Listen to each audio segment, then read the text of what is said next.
And now to another former president. We're talking about Jimmy Carter now, and our own Richard Louie got a chance to sit down with the former president recently during a trip to Haiti.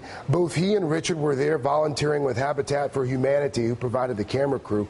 Richard talked to Mr. Carter about service after the White House, the Carter family's role in the recent election, and the rocky road to Middle East peace, which he helped pave.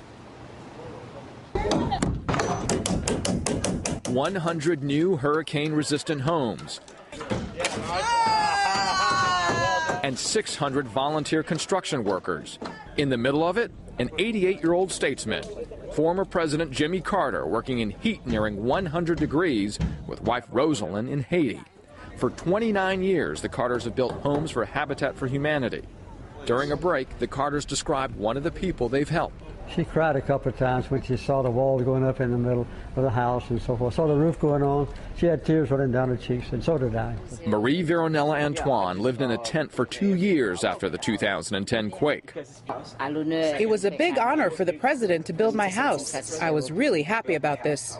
A year after Marie received her house, Carter remains moved. It's a reminder of his decades-long focus on international human rights. But his crowning international achievement, Middle East peace, the 1978 Camp David Peace Accords. Many years later, Carter remains a tough critic of the current players, including Benjamin Netanyahu.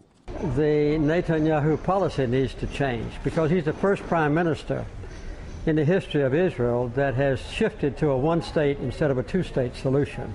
He's determined, I think, to have Israel controlled all the way from the Jordan River to the Caribbean. And some criticism of President Obama as well. Because he made a speech in Cairo, said no more settlements, and then a few months later he made a speech in saying the 1967 borders will prevail with some modifications based on negotiation.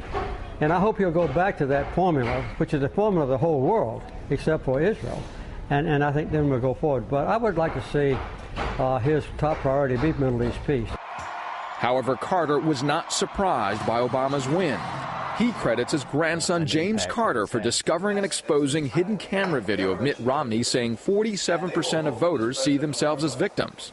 The turning point was when our grandson revealed that, the governor had talked about 47%. I think that was a real turning point. And James has made us all very proud. In fact, he's the most famous Carter now. And he was born in the White House when we'd only been there for a month, so he lived 4 years in the White House.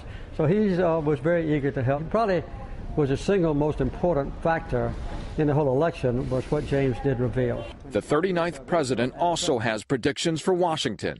Both Republicans and Democrats learned a lot from this election. And I think one of the things they learned is that the people want them to cooperate whenever possible. The Republicans will come around on the deficit because of the economic, cliff that we're hanging over. I think they'll do that.